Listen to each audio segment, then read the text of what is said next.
realizing that he still had those 2 utility slots that he hadn't used, the Rift to go and the Chug Splash, playing that perfectly. Somebody needs to clip that on stream. Please shout it out to me or Shy at PookieFace, hashtag Fortnite World Cup. I want that one to go on my little wall of clips that I have on my desktop at home, because that was amazing.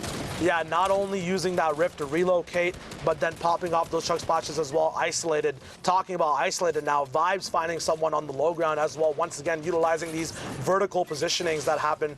A trap coming down, looks like it takes out the ball that Kickback had, or the ball that was in their turtle at the moment. More focus coming down to the same place they got an elimination earlier. This is smart, as they know someone is going to be going for that loot. They can use it kind of as a set trap or bait for people to come in and see. Slipstream's still up and alive right now. You think anyone can catch them as they're moving around. Rexy's actually taking a little bit of damage going through.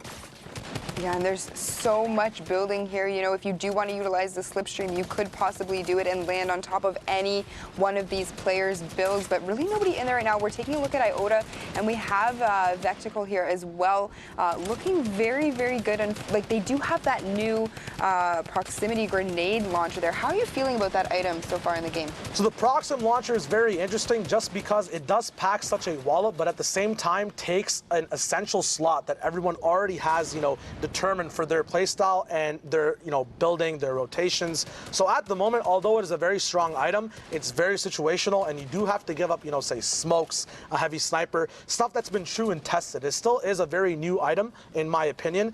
Duos have been using it to turn tides, but at the same time, you know, which duos are we not seeing, because they do get eliminated at some point in the game. Just like right now, you see Iota going up with Vectical at the moment. 2 Shadows and a Proxim launcher still available at the moment. Will they get the wall replaced? A Stink, no, Chug Splash is coming down as his duo holds. This is a very dynamic fight. An edit coming through. Angel coming up with the pop, but does finally go down as he gets picked up. Aspire goes down as well. Now Iota has to move out by himself. Unfortunately, his duo does go down in that engagement, but they do pick up those 2 Elam points. So will that be worth it going forward? Would it be better for both of them to stay alive for placement, or would it be better for those Elam points to come through and then the possibility of a solo person playing for placement? Pookie, what do you think? I mean, Iota certainly has his work cut out from him. There's still so many players left in this lobby. I think at this point he is in mid-ground, so if he can lay low for a little while, hope that these other players kind of take each other out, eliminate each other, he can kind of sneak in under the radar. If he does opt to go for placement points, that would probably be his best play. But here we are looking at Dade again. Johnny is still alive as well. 46 points so far on the leaderboard for these boys. They also have 3 eliminations between the 2 of them. I am waiting for these guys to pop off, Shai. They're almost at their natural element. High ground is where these guys perform. We saw it last game. They're so good at just looking down, just like this. Morton getting popped. Dade just looking left and right. 23.76 ping won't be enough for that individual to stay alive. Favs now fighting for height, decides to slow down. Him and his duo actually look like they're up there. No, that is a fight happening. A lot of Rifters now coming down left and right. Golden up top. We'll see if he can stay shiny while he looks at everyone else down in the server.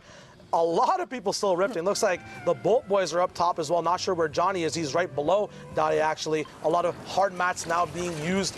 It's going to be very hard for people to just pickaxe in the boxes. It's going to take a little bit more time. Once again, now they're going to be choosing to stay on mid-ground, not fighting for height just yet. They do have a lot of mats, so maybe they're waiting for the rest of the lobby to use all their mats in these fights, then take it. 90's coming in now. We'll see if Dade can go up top. Johnny already up there. He's going to be adjusting his path left and right. Not only does this give him the movement option, but the angles for the shots as well, as he's going to be sneaking behind using enemy builds, finally catching up. On the backside, a big 130 shot going down on Golden, all the way getting dropped to bronze now. Unfortunate for him. Shots getting up, down, or from up, getting shot from up top to down low now. This is where these guys have that insane accuracy. What do you make of this huge build? Well, look at what happened. So Johnny was completely separated from Dade in that position. He was at 50 HP. Dade absolutely just cranking the 90s, working his way up the side of that mountain to get up to Johnny, ends up taking out players on his way and then utilizing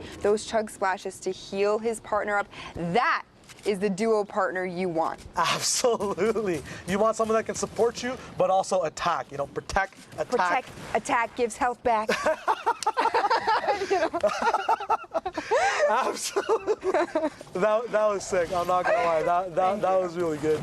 200 mats left now. As more elims come up top, it's just relaxed for these guys. Another day in the park, another walk on the beach. It's just easy comings for them. Shots getting shot up from the bottom side now, but since they are on brick, it's gonna be nice and supported. Oh, Geo, oh no, taking a lot of storm damage coming in from a launch pad. Sometimes you do have to dip in the storm to make sure you don't take any shots. He finally goes down. Now, it looks like it's a 2v1 as Prolo and Pear are looking up and down. Very dynamic, looking for all the elims. Fruity finally goes down as Prolo challenges height, kind of buying Pear time to see if he can see anything from the down low, kind of baiting Johnny and Dade up. Prolo and Pear now going to be looking side by side, not staying in the same box. Smart stuff, so the pressure isn't applied to both duos at the same time. They do look a little bit stressed on mats, though. If this shot keeps happening from up top, the pressure does not stop. They've actually, Johnny and Dade confirmed so many elims and then got the fruitions from them, the mats. We'll see if that will hold true. Johnny finally getting dropped. Prolo goes for a shot,